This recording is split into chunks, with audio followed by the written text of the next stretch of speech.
Hello friends, welcome to Sutapa's kitchen. আজ কিন্তু আমি রোজকার মতন রান্না নিয়ে আসিনি।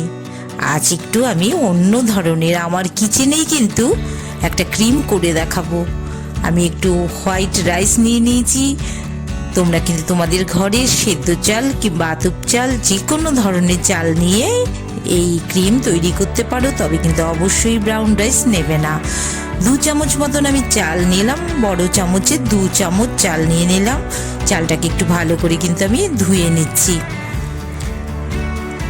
এর মধ্যে জানো তোমরা একটু অনেক রকম ধুলো মিশে থাকে, তাই একটু ধুয়ে নিলাম। এবার 1 কাপ ভালো জল দিয়ে কিন্তু চালটাকে একটু ভিজিয়ে রাখছি। একটু ভিজে কিন্তু একটু মোটা হয়ে উঠেছে। বেশ, যদি ঘন্টা 2 ভিজিয়ে রাখো তাহলে ভীষণই ভালো হয়। এবার কিন্তু আমি এই চালটার একটু মিহি পেস্ট বানিয়ে নেব। দেখো, অল্প অল্প করে জল দিয়ে কিন্তু পুরো জলটাই আমি ব্যবহার করে নিয়েছি। এবার কিন্তু একটা ছাঁকনি দিয়ে এই যে চালের পেস্ট করে নিয়েছি এটাকে কিন্তু আমি ছেঁকে নিচ্ছি। তলায়ও দেখো থিতিয়ে রয়েছে কিছুটা, আর এই ছাঁকনিতে তো অবশ্যই কিছুটা পড়ে আছে। এটা কিন্তু খুব ভালো স্ক্রাবারের কাজ করে। এটা তোমরা ইচ্ছে করলেই কিন্তু ব্যবহার করতে পারো। এবার যেটা চালের যেটা পেস্ট করে রেখেছি সেই জলটা 1 কাপ জল মেশানো আছে কিন্তু এই চালের পেস্টের মধ্যে। এটাকে কিন্তু একদম লো ফ্লেমে গ্যাসে কিন্তু আমি এটাকে জাল দিয়ে নেব। এই জন্য কিন্তু তোমরা অবশ্যই গ্যাসের ফ্লেমটা কিন্তু একদম কমিয়ে নেবে। তোমরা চালের তো সবাই জানোই এর অনেক গুণাগুণ রয়েছে। এটা কিন্তু আমাদের স্কিনকে, বিশেষ করে ফেসকে ভীষণভাবে হোয়াইটনিং মানে উজ্জ্বল করে দেয়, কিংবা আমাদের যে বয়সের যে ডার্ক সার্কেল পড়ে যায় সেগুলোও কিন্তু দূর করে দেয়। মুখটাকে বেশ সুন্দর সফট করে তোলে। এইরকমও কিন্তু তোমরা কিন্তু মিক্সচারটা তৈরি করবে। খুব ভালো কিন্তু এই মিক্সচারটা তৈরি হয়েছে, দেখতেই কিন্তু বেশ ক্রিমি হয়েছে। আমার অ্যালোভেরা গাছ আছে, সেখান থেকে কিন্তু আমি একটি ডাল কেটে নিলাম। এই জেলটা আমি নিয়ে নেব। তোমাদের যদি বাড়িতে যে কোনো টাইপের অ্যালোভেরা জেল থাকে সেটা কিন্তু তোমরা ব্যবহার করতে পারো। এই রকম গাছের পাতা মানে ডিরেক্ট গাছের থেকে নেওয়া যে জেলটা অনেকের কিন্তু স্কিনে নাও শ্যুট হতে পারে। আমি যে পেস্টটা মিক্সচারটা করে রেখেছি সেটা 2 বাটির জন্য 2 চামচ করে আমি নিয়ে নিচ্ছি। আমি 2 টাইপের ক্রিম করব। প্রথমে আমি ডে ক্রিমটা তোমাদের করে দেখাবো। অ্যালোভেরা জেল যেটা কিনা ঘরের মানে নিজের গাছের, সেটাকে কিন্তু আমি 2 চামচ ব্যবহার করছি। রাফ স্কিনের জন্য তোমরা অবশ্যই 2 চামচ ব্যবহার করবে।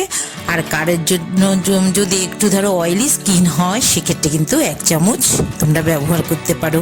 আর সবাই তো জানো অ্যালোভেরা ভীষণ উপকারী জিনিস, আমাদের কি সানবার্নের হাত থেকে স্কিনকে রক্ষা করে। এই যে দেখো অ্যালোভেরাটা যেই দিয়ে গুলছি ওটা কিন্তু একটু স্টিকি স্টিকি ভাব চলে আসবে, একটু লোদে ছানা কাটার মতন। তার জন্য কিন্তু খুব ভালোভাবে কিন্তু ওটাকে মিক্সিং করতে হবে। আমি একটু 1 চামচের মতন অলিভ অয়েল তেল ব্যবহার করছি। অলিভ অয়েলের গুণাগুণ আমাদের ছোট থেকে আমরা সবাই কম বেশি জানি।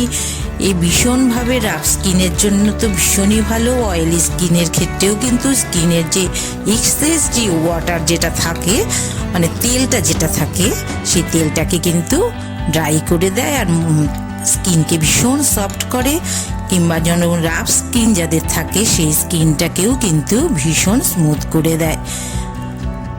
খুব ভালো করে কিন্তু এই অ্যালোভেরা জেল দিলাম, সেটাকে কিন্তু ভীষণ ভালোভাবে মিক্সিং করে নিতে হবে। এবার কিন্তু আমি নাইট ক্রিমটা তৈরি করছি। তার জন্য দেখো আগেই 2 চামচ অ্যালোভেরা জেল দিয়ে দিলাম। এবার একটু হলুদ দিয়ে, হলুদটা তো সবাই জানো ভীষণ জীবাণুনাশক হিসেবে কাজ করে, কিংবা বয়স হলে মুখে যে পিগমেন্টেশন চলে আসে সেই পিগমেন্টেশন কিংবা কালচে যেটা ছোপ হয় সেই ছোপটাকে কিন্তু দূর করে।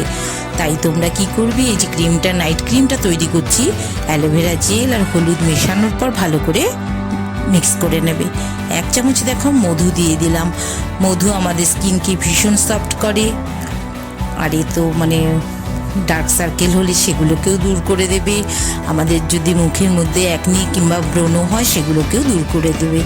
নাইট ক্রিমের জন্য আমি কিন্তু 1 চামচ আমন্ড অয়েল ব্যবহার করছি। আমন্ড অয়েল আমাদের যাদের ধরো পিগমেন্টেশন আছে, পিগমেন্টেশন যাতে কম হয় সেটার জন্য কিন্তু ভীষণভাবে হেল্প করে থাকে। আর ডার্ক সার্কেলকে ভীষণ কমিয়ে দেয় আমন্ড অয়েল। এটা কিন্তু নাইটের জন্য, নাইট ক্রিমের জন্য ভীষণ উপকারী। আর আমরা তো স্বাভাবিকভাবে আমন্ড তো খুব ভালো উপকারী হিসেবে আমরা খেয়েই থাকি। আর এটা যদি মুখে একটু লাগানো যায় তাহলে তো ভীষণই ভালো। না থাকলে তোমাদের ঘরে যেই তেল থাকবে, নারকোল তেল থাকলে কিন্তু নারকোল তেলও অবশ্যই ব্যবহার করা যেতে পারে। নারকোল তেল তো জানোই স্কিনটাকে সবসময়ের জন্যই ভীষণ স্মুথ রাখে। ইনফ্লেমেশন আমাদের মুখ যে অনেক সময় রুক্ষ হয়ে যায়, ত্বক ভীষণ শুষ্ক লাগে, নারকোল তেল সেখানেও ভীষণভাবে কাজ করে। তাই সাবস্টিটিউট হিসেবে যেই তেল সুবিধে হবে সেটাই দেবে। এবার যেটা আমার ডে ক্রিম তৈরি করেছিলাম, সেই ডে ক্রিমটা এখন আমি একটু ইউজ করব। ঠিক ইউজ করার আগে কিন্তু একটা ভিটামিন ই ক্যাপসুল তোমরা নিয়ে ওটার সাথে মিশিয়ে নেবে। ভিটামিন ই ক্যাপসুল এটা তো আমরা কম বেশি আজকাল অনেকেই আমরা ব্যবহার করি। এটার মধ্যে ভিটামিন ই থাকে, আমাদের স্কিনকে ভীষণ হাইড্রেটেড করে রাখে। ত্বকে যে জলটা ধরে রাখার জন্য, মুখের গ্লোটা যাতে খুব ভালো আসে, এই ক্যাপসুলটা ভীষণভাবে সাহায্য করে। মুখে জল থাকলে মুখটা রাফ লাগবে না, স্কিনটাও খুব ভালো লাগবে। দুটো টাইপেরই কিন্তু আমি তোমাদের ডে ক্রিম আর নাইট ক্রিম করে দেখালাম। ডে ক্রিম কমপ্লিটলি হয়ে গেল, কিছুটা আমি তুলে রাখছি। এটা কিন্তু আমি 7 দিনের জন্য প্রিজার্ভ করে রেখে দেব। প্রয়োজনে তোমরা 15 দিনও ইউজ করতে পারো, আমি বলবো 7 দিন করাই ভালো। আর এটা হচ্ছে নাইট ক্রিম। দুটো ধরনের ক্রিমই কিন্তু সারাদিন ব্যবহার করা যেতে পারে, সারাদিন যে কোনো সময়। এবার দেখো আমি ডে ক্রিমটা আমার হাতেই অ্যাপ্লাই করে দেখাচ্ছি। এইভাবে করে সারাটা হাতে বলো কিংবা মুখে বলো তোমরা মাখিয়ে নেবে, আলতো হাতে এরকম করে করে কিন্তু ঘষে দেবে। তাহলে কিন্তু ভীষণ চকচক করবে, শাইনি হবে, যে কোনো কালো ছোপ ছোপ দাগ চলে যাবে। ভীষণ উপকারী কিন্তু এই ক্রিম। আর এটার জন্য তো খুব বেশি খরচের কিছু নেই, ঘরের উপকরণ দিয়েই কিন্তু এটা তৈরি করা যাবে। সুতাপাস কিচেন এরম দারুণ দারুণ রেসিপি তোমাদের জন্য নিয়ে আসছে, তোমরা অবশ্যই কিন্তু আমার সাথে থেকো। দেখো দুটো হাতের মধ্যে ডিফারেন্সটা তোমরা কম বেশি বুঝতে পারবে। করে দেখো, ভালো লাগবে। চ্যানেলটাকে সাবস্ক্রাইব করে দিও, লাইক করে দিও। আবার দেখা হবে।